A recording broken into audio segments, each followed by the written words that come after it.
Dear children, today we will learn the next lesson, My Greatest Olympic Prize. That is the ninth lesson and it is in page number 104. It is written by Jesse Owens. Who was Jesse Owens? Jesse Owens was the son of a sharecropper. Sharecropper means a farmer who pays rent for the land which he cultivate. That means those who do not have any piece of land of their own but use the other's land by paying rent. Such a poor farmer. And his grandfather was a slave and he was an African American, and he achieved a great thing which no one in that time achieved in the Olympic. No Olympian before him had achieved that great thing. What was that? He was the first person who won 4 gold medals at the 1936 Olympic Games, which was held in Berlin. And he has written this story. That means it is a true story of Jesse Owens. That means he himself wrote an incident which took place in his life. That we call it as autobiographical. So this is an autobiographical account of Jesse Owens. And here in this story, he is writing about his experience of true friendship in the Berlin Olympic 1936, where he won 4 gold medals. Let us read and understand the story. Keep your book open so that you can understand each and every line of the story, because when you write the answer in your exam, you should use the text words, keywords, and wherever Lord it is important, there I say underline those sentences and by heart that.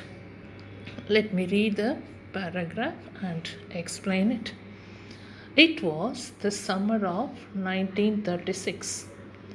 The Olympic Games were being held in Berlin because Hitler childishly insisted that his performers were members of a master race. Nationalistic feelings were at an all-time high. So the first paragraph introduces about a person. Who was he? Hitler. He was a chancellor. Adolf Hitler, you must have read in history.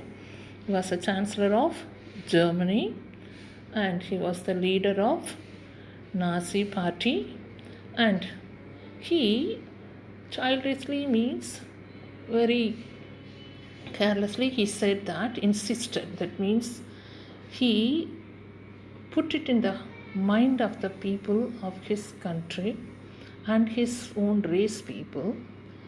He said in the Olympic which was held in Berlin, whoever the performers take part on the final should be from his race, master race. That means master race here he means Aryans. So superiority of the Aryan race, he called themselves master race. He considered other racial people less. Only the people belong to Germany and Northern European. Those people were considered as master race. Others he looked down, and especially Africans, black people. So he put that, insisted in the mind of the people that whichever the medal comes on that day, Olympic should be for those master race people. No one should take the medal from there. So the people were having that nationalistic feelings in a high, it was all time high. That means the people were filled with that feelings. I wasn't too worried about all this. Here I is Jesse Owens. He is telling that he was not worried about all this. All this means what he insisted in the hearts of the people, that is superiority of the audience. He was not worried about it. I had trained, sweated, and disciplined myself for 6 years with the games in mind. Which games? That is Olympic Games, keeping that in his mind. He had trained himself for 6 years and sweated, practiced a lot, and disciplined. You know that sportsmen, how much they should discipline themselves before they take part in any of the international games. So here he practiced himself such a way. While I was going over on the boat, all I could think about was taking home one or two of those gold medals. When he was traveling to Berlin from his place, he was thinking that when he should bring two or one or two medals from there. That means he should win some of other medals. I had my eyes especially on the running broad jump. So he focused on one main game, that was broad jump, that is long jump.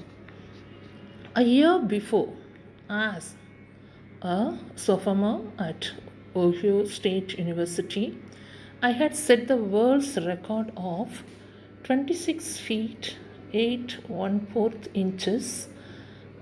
Everyone kind of expected me to win that Olympic event hands down. First thing he said, he had practiced himself for 6 years. That gave him full confidence and he disciplined himself. And second confidence he had was recently, a year before, when he was a student in university. Sophomore means undergraduate student. He set the world's record of his own. So he jumped 26 feet 8 and 1/4, that is 1/4 inches. This you should underline. In this paragraph there are 3 main points are there. So 3 main points you should learn it. What are the thing made Jesse Owens confident in winning the medals? Number 1, 6 years he practiced himself and he won.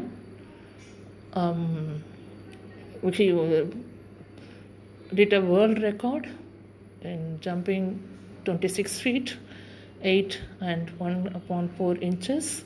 And another point, everyone kind of expected me to win that Olympic event hands down. So everyone knew very well that as he had a record, he can easily, without hands down means easily, without much effort, he can win the medal. So these 3 things gave him confidence. So he was going he was thinking that he will take 1 or 2 medals from Berlin Olympic. I was in for a surprise when the time came for the broad jump trials. I was startled to see a tall boy hitting the pit at almost 26 feet on his practice leaves. So when he reached Berlin and before the finals, the trials for selecting the people to take part in the finals. So in the trials, there was a man who jumped very easily 26 feet in his practice leaps. He turned out to be a German named Leslong. The person who jumped 26 feet easily was German man, and his name was Leslong. I was told that Hitler had kept him under wraps, evidently hoping to win the jump with him. So when he surprised to see that person, and he was slightly frightened too, and he came to know through the people that Hitler had kept him in secret, knowingly, clearly known that he will win the medal in that long jump. I guessed that if Long won, it would add some new support to the Nazis' Aryan superiority theory. After all, I am a Negro, a little hot under the collar about Hitler's ways. I determined to go out there and really show their Führer and his master race who was superior and who wasn't. Here, in this paragraph, he says that when he came to know that Leslong was kept by Hitler, and he jumped easily 26 feet in the trial and in the practice round. So he was feeling in his heart that if this fellow won the medal, then it will support and also give that positive to those feelings of those people. What those people? Those people are Nazis. What was their feelings? They had a feeling that Aryan superiority. What does it mean? In the first paragraph itself, I said that Hitler insisted, and also it was there in the hearts of the people, that only Aryan people are worth to win. Others are not capable of winning any of the races. So they are the capable people. That's what superiority. They are the superior people than any race of this world. That was the feelings. So the Nazis, the people who belong to Nazis party, they were having that feeling. So if Leslong won a medal, and it will support them more, and the feelings of theirs will be supported a lot. So after all, I am a Negro, a little hot under the collar and Hitler's ways. I determined to go out there and really show the Führer and his master race who was superior and who wasn't. So he says that when he came to know that he had a heart under the collar, means he was angry about the ways of these people, Hitler's ways. And he wanted to prove. Führer means the leader, the tyrant leader, the autocratic leader. Hitler, he wanted to prove the leader, Hitler, his master race who was superior and who wasn't. Not only Hitler and the people who think that they are the master race, to them he wanted to prove that who was superior and who wasn't superior. So he wanted to prove that though he belonged to African, that means Negro, he can do better than the master race people. So he wanted to prove that. So he had that anger, and he was full of anger, and he wanted to prove it. An angry athlete is an athlete who will make mistakes. So with anger, no sports person can succeed. This is the saying. I was no exception. This is not. I was also under that, because when I was carrying that anger in me, I was also not exempted from that. On the first of my 3 qualifying jumps, I leaped from several inches beyond the takeoff board for a foul. So the first trial, he did mistake. Foul means mistakes. So he was unqualified in the first, but 3 chances will be given. On the second jump, I fouled even worse. So in the second, he did more mistake. And when he was doing one after the other mistakes, did I come 3,000 miles for this? He was thinking in his mind. For 3,000 miles I traveled to get this foolish act. I thought bitterly to fall out of the trials and make a fool of myself. He was feeling so bitterly. He was not at all liking it. Walking a few yards from the pit, I hit disgustedly at the dirt. He was disliking his actions, so he was reacting. Pit means the ground. Suddenly, I felt a hand on my shoulder. I turned to look into the friendly blue eyes of the tall German broad jumper. So, when he was reacting and expressing his dislike, there came a person and kept his hands on Jesse Owens' shoulder. And he turned and he saw a blue-eyed, tall German, and he was also a broad jumper, long jumper. He had easily qualified for the finals on his first attempt. He offered me a firm handshake. So he was already qualified for the finals. So he came forward and gave him handshake, and it was firm. And Jesse Owens, I'm less long. And Jesse Owens, I'm less long. He introduced himself. And I don't think we have met. He spoke English well, though with a German twist to it. So here, Laszlo came forward and introduced himself, and he said that we have never met, and he spoke very good English and with the accent of German, but he was so happy, glad to meet you. I said, then trying to hide my nervousness, I added, how are you? So he reacted very smoothly, and he said, but he was nervous, but he didn't show it. I'm fine. The question is, how are you? And he repeated the question to him. What do you mean? I asked. And he was asking Jesse Owens, how are you? And he asked, what do you mean? Something must be eating you, he said. Proud the way foreigners are when they are mastered a bit of American slang. You should be able to qualify with your eyes closed. So Laszlo was talking very pre-manner. What he's saying that something is bothering you, I think. Eating you means bothering you.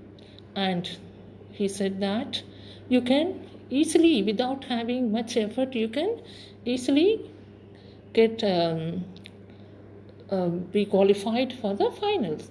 So he was putting that you should be able to qualify with your eyes closed. Eyes closed means easily, without having much effort. Believe me, I know it. So I know it. Who said it? Jesse Owens said, believe me. He was confidently answering him. And it felt good to say that to someone. He was confident in his talk. For the next few minutes, we walked together. Both of them walked together on the ground.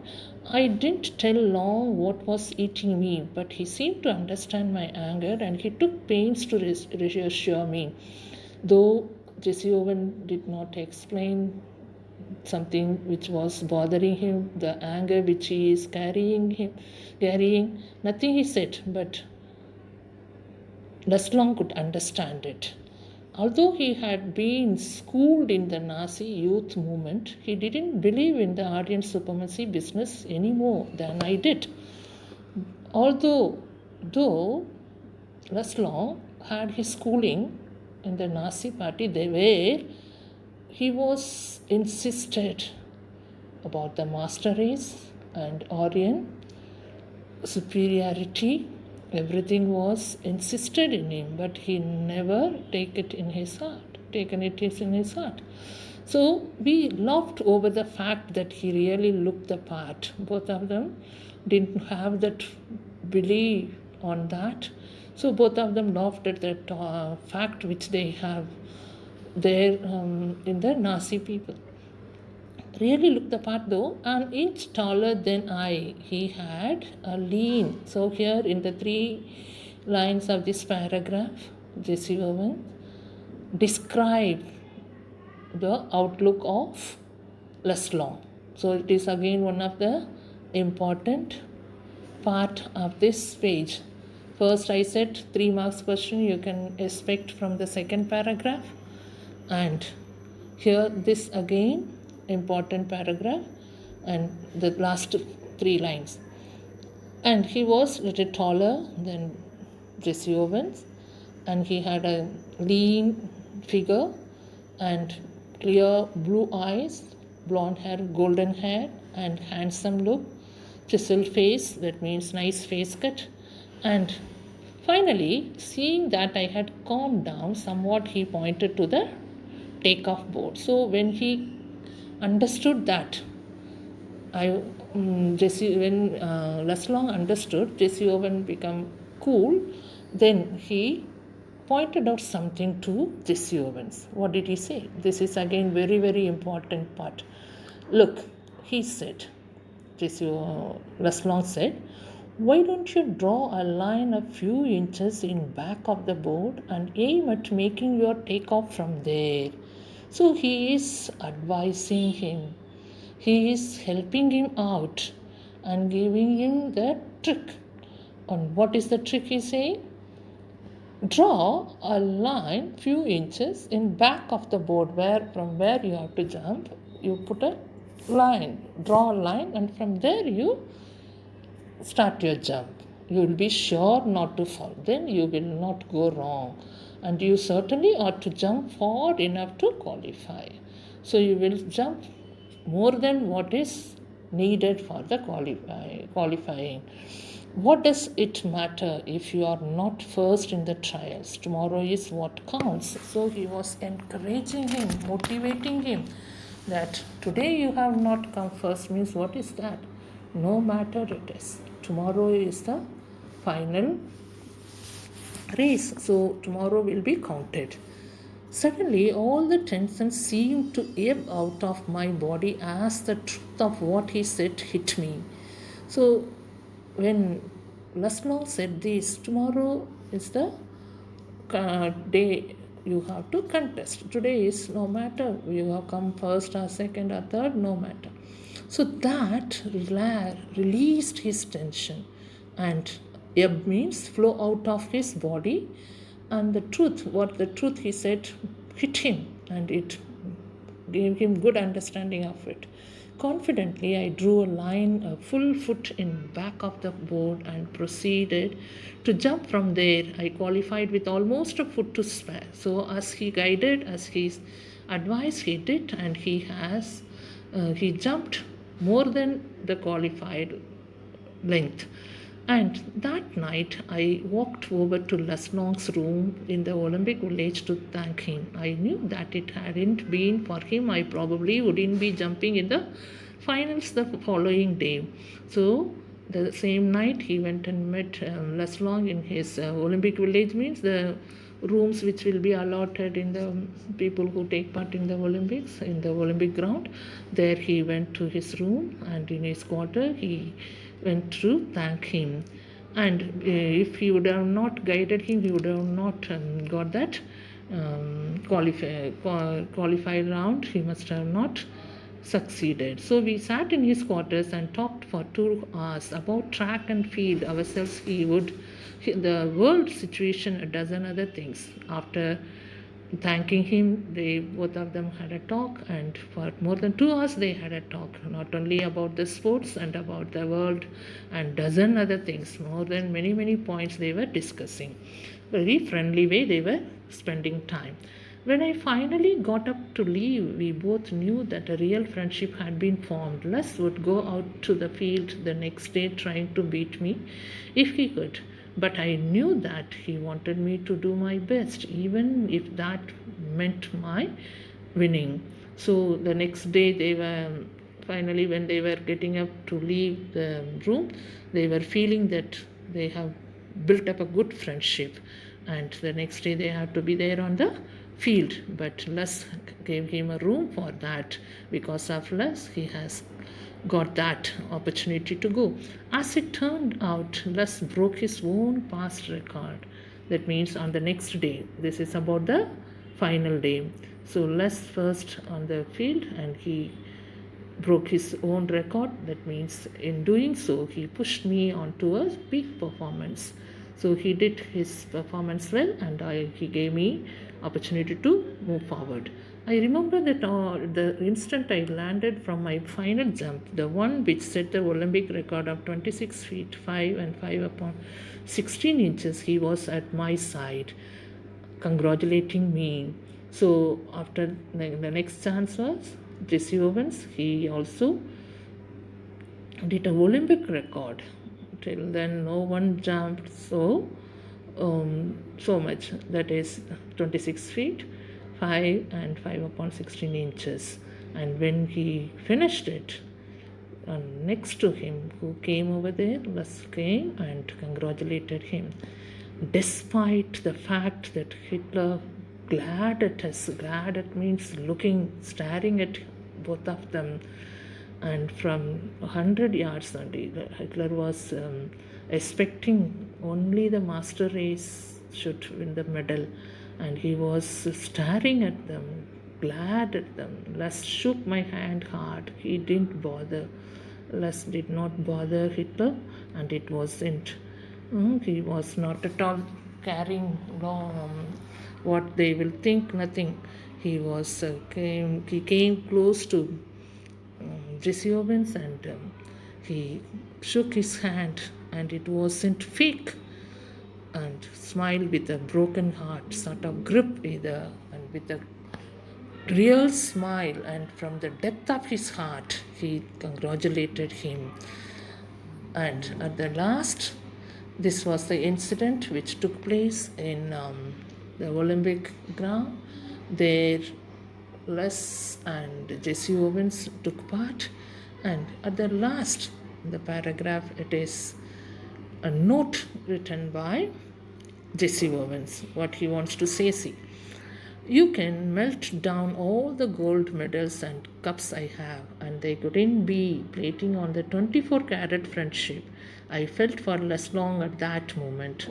He says that what all the medals he won, if you melt all the medals and make it 24, that means 24-carat gold means it is a pure gold, and more than that pure gold, the friendship what he got it there, it was, I felt for less long at that moment. He was feeling the friendship was greater than anything what he had achieved before.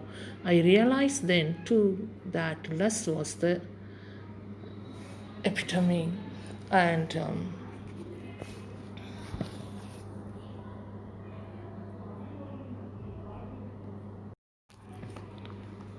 of what Pierre de Coubertin, founder of the modern Olympic Games, must have had in mind when he said, the important thing in the Olympic Games is not winning but taking part. The essential thing in life is not conquering but fighting well. So he gave a note at the end of the story that taking part is the essential thing, and it Les was a best example for what the founder of the modern Olympic Games said. So from this story we can understand that how it is true friendship and true sportsmanship are the main thing in this story. So the theme of the story is true friendship and true sportsmanship.